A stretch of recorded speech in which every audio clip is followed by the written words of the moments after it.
Hello नमस्कार बच्चों, स्वागत है आपका फ्री ऑनलाइन एकेडमी पे। जैसा कि आप जानते हैं अभी हम कवर कर रहे हैं कक्षा 10वीं का NCERT विज्ञान।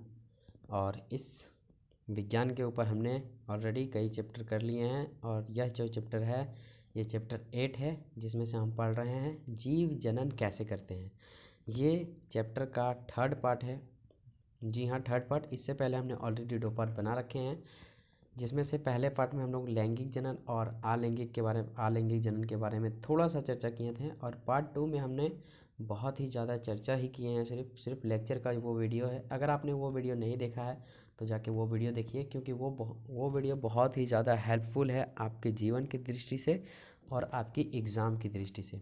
तो फाइनली इस वीडियो के अंतर्गत हम बात करेंगे बॉक्स नंबर 2 के प्रश्नों के ऊपर, और हम देखेंगे कि इसका हल हम कैसे कर पाएंगे और इन प्रश्नों के उत्तर हम कैसे दे पाएंगे।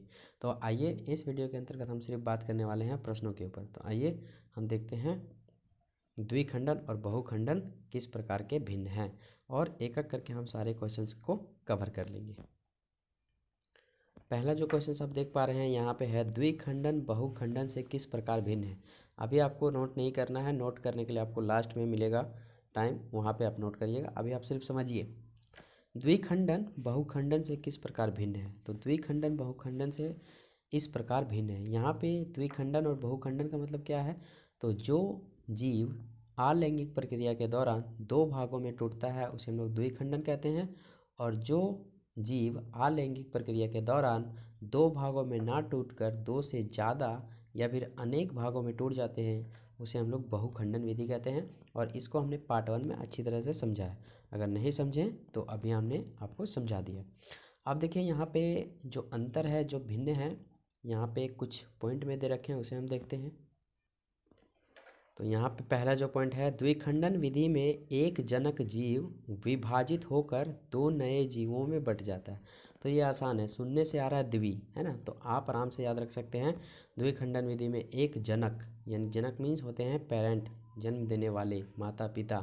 तो एक जनक क्या होते हैं, जीव विभाजित होकर 2 नए भागों में टूट जाते हैं, उसे हम लोग द्विखंडन विधि कहते हैं। और यहाँ पे है बहुखंडन विधि। तो बहुखंडन विधि में एक जनक जीव विभाजित होकर कई नए जीवों में बट जाता है। आशा करते हैं ये चीज़ आपको समझ में आया होगा। दूसरा पॉइंट है, जनक कोशिका विभाजन के बाद 2 संतति कोशिकाओं में बट जाती है।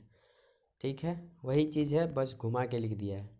यहाँ पे है, जनक कोशिका विभाजन के बाद कई संतति में बट जाता है। यहाँ 2 नहीं होगा, कई संतति में बट जाता है। ठीक है, क्लियर। तो इसमें 2 ही पॉइंट थे, आपको 2 ही एग्जाम में लिखना, ये काफ़ी है। अब चलते हैं प्रश्न नंबर 2 के ऊपर। तो देखिए प्रश्न नंबर जो 2 है वो है, बीजाणु द्वारा जनन से जीव किस प्रकार लाभान्वित है। तो यहाँ पे क्वेश्चन पहले समझिए, बीजाणु द्वारा जनन से जीव किस प्रकार लाभान्वित है। मतलब बीजाणु की प्रक्रिया में जो जनन प्रक्रिया होती है उससे अन्य जीव कैसे लाभान्वित है, मतलब उसको कैसे लाभ मिल रहा है। तो इसको हमने अच्छा से चर्चा किया था कि पत्ते में कायिक प्रबंधन के दौरान ये पत्ता इस तरह का छपा होता है और यहाँ पे कुछ इस तरह की संरचना होती है, और कुछ इस तरीके से बाद में ये झड़ जाते हैं और फिर एक नए पौधे का निर्माण कर लेते हैं। तो देखिए बहुत से फायदे हैं। देखिए क्या है, बीजाणु द्वारा बीजाणु वृद्धि करके राइजोपस के नए जीव उत्पन्न करते हैं। ये नम सतह के संपर्क में आने पर वह वृद्धि करने लगता है, जो कि अन्य जीवों के लिए यह लाभान्वित होता है। कहने का मतलब ये है, जब बीजाणुकरण के द्वारा एक जीव से नए जीव बनते हैं, एक पौधे से नए जीव बनते हैं, तो वो तो हमारे लिए लाभदायक होगा ही। वही हमें क्वेश्चंस में पूछा गया है, तो जिसका आंसर हमने काफ़ी शॉर्ट में अच्छे से दिया है। अब हम देखते हैं प्रश्न क्रमांक 3। प्रश्न क्रमांक 3 है, क्या आप कुछ कारण सोच सकते हैं जिससे पता चलता हो कि जटिल संरचना वाले जीव पुनरुद्भवन द्वारा नई संतति का उत्पन्न नहीं कर सकता है। देखिए पुनरुद्भवन का मतलब क्या होता है, इसका एक और नाम है पुनर्जनन। पुनरुद्भवन में जीव एक भागों से कई भागों में आपस में टूट जाते हैं और नई संतति का निर्माण करते हैं, जबकि जटिल संरचना वाले जीव जो हैं ऐसा नहीं कर पाते हैं। जटिल संरचना वाले जीव में कौन आते हैं? हम लोग आ जाते हैं, आप लोग आ जाते हैं। मानव, मनुष्य, जानवर, ये सब क्या है? जटिल संरचना वाले जीव हैं। जटिल संरचना वाले जीव की पहचान कैसे होती है? जिस जीव के अंतर्गत सांस लेने के लिए अलग अंग, भोजन ग्रहण करने के लिए अलग अंग, भोजन का निष्कासन करने के लिए अलग अंग, पाचन करने के लिए अलग अंग, मतलब कहने का मतलब हर कार्य के लिए एक एक विशेष अंग होती है, उसे हम लोग जटिल संरचना वाले जीव कहते हैं। ठीक है, बात समझ में आ गई? जटिल संरचना किसे कहते हैं? अब देखिए यहाँ पर क्या क्या बोला गया है कि क्या आप कुछ कारण सोच सकते हैं कि पुनरुद्भवन के द्वारा नई संतति उत्पन्न नहीं कर सकते हैं? कौन? जटिल संरचना वाले जीव। तो बहुत से ऐसे कारण हैं, आइए हम उसको देखते हैं एक एक करके। और आंसर में हमारा दिया गया है क्या, वो देख लेते हैं। आंसर देखने से पहले मैं आपको पुनरुद्भवन का फिगर दिखा देता हूँ कि पुनरुद्भवन में संतति का निर्माण कैसे होता है। देखिए ये जो है सो ये है प्लानेरिया, इसमें पुनरुद्भवन का निर्माण होता है। इसको हमने पार्ट 1 में कवर करवाया है अच्छे तरीके से कि ये जो है प्लानेरिया है, इसको 3 भागों में अगर काट दिया जाए तो ये अपने कटे हुए भाग को कुछ समय में, कुछ अवधि में पूरा कर लेती है। तो ये है प्लानेरिया, यही है पुनरुद्भवन। ठीक है, इसके बारे में हमने चर्चा की है। और ये हमारे ऊपर ये फॉलो नहीं होगा। अगर हम अपने हाथ को काट दें तो जीवन भर, आजीवन भर वो कटा का कटा ही रहेगा, लेकिन बढ़ेगा नहीं। तो यही बोला है कि ये जटिल संरचना वाले जीव में, यानी कि हम लोगों में यह सिस्टम होगा क्या? नहीं होगा। कुछ कारण सोचकर बताइए क्यों। तो आइए हम जानते हैं इसका आंसर। क्वेश्चन बोला नहीं होगा, तो हाँ, पुनरुद्भवन अलैंगिक जनन की एक ऐसी विधि है जो केवल सूक्ष्म जीवों में पाई जाती है। बातें क्लियर हो रही हैं तो बहुत अच्छी बात है, क्योंकि सूक्ष्म जीवों की शारीरिक बनावट अधिक जटिल नहीं होती है और जटिल जीवों की बनावट जटिल होती है। ठीक है, जैसे हम लोग की जो बनावट होती है वो जटिल होती है, हम लोग क्या हैं? जटिल जीव हैं। अतः जटिल संरचना वाले जीवों में पुनरुद्भवन के द्वारा नई संतति उत्पन्न होना असंभव है। बात समझ में आया? असंभव।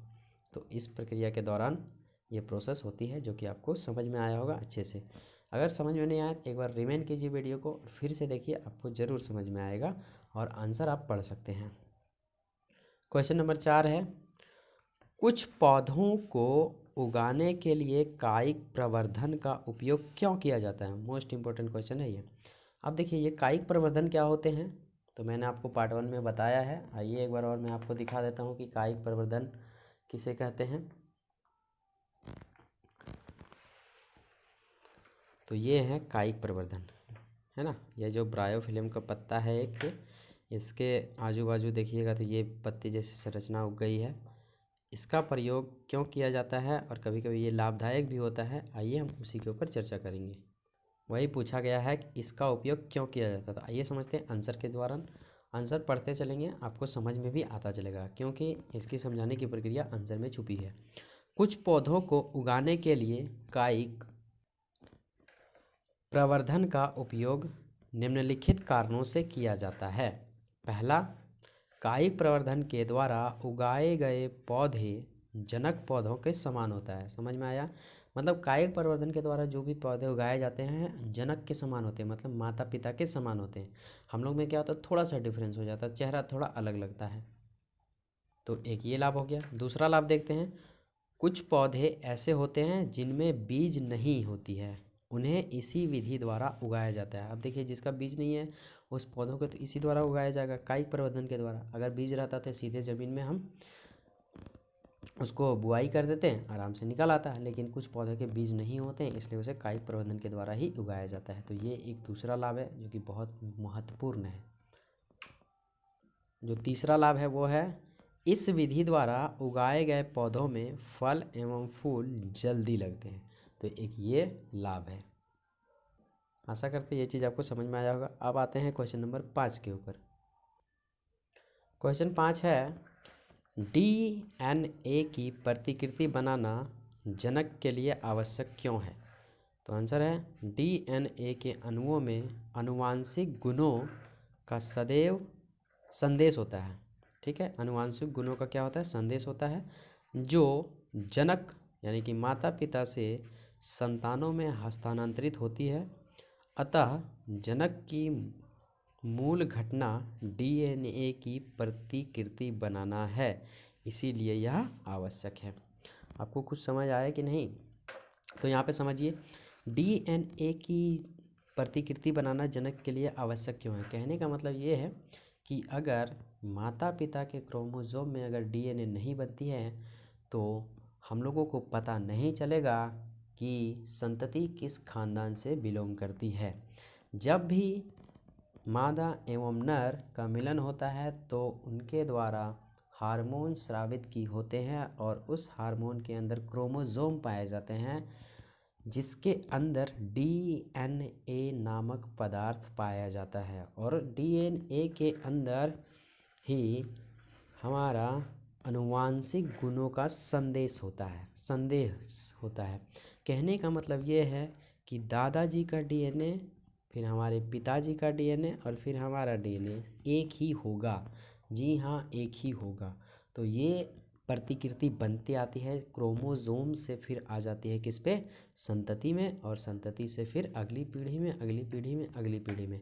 यह प्रक्रिया जो है सो चलती आती है और यह प्रक्रिया होते रहती है। हाँ देखिए, पिता का अगर क्रोमोसोम के अंदर 2 है ना, 2 डीएनए है ना, 2n डीएनए है, तो संतति में जो डीएनए जाएगी वो 1n जाएगी, मतलब इसका आधा जाता है। ठीक है, और आधा मिलेगा किधर से, ये तो पिता वाले क्रोमोसोम से मिल जाएगा और माता वाले क्रोमोसोम से भी एक एन मिल जाएगा। तो दोनों मिला करके क्या हो जाएगा, 2n हो जाएगा। और इस तरह से संतति में भी 2n डीएनए का पूर्ण हो जाता है। ठीक है, इसको हम और भी डिफाइन से समझेंगे जब हम मादा एवं नर जनन तंत्र के बारे में पढ़ाएंगे। तो फिलहाल के लिए आप यहाँ इसका आंसर नोट कर लें। और डब्बा वाले प्रश्न हो चुके हैं ख़त्म। अब वीडियो को करते हैं यहीं समाप्त और मिलते हैं अगले वीडियो के ऊपर। और वीडियो जो है सो पार्ट 2 अगर आपने नहीं देखा तो बहुत ही रोचक पार्ट है, आप उसे जाकर ज़रूर देखिए। और चैनल पे नए हैं तो चैनल को सब्सक्राइब कर लीजिए। और यह चैप्टर्स आपका कंप्लीट है तो वीडियो छोड़ सकते हैं। मिलते हैं अगले वीडियो में, तब तक के लिए जय हिंद, जय भारत।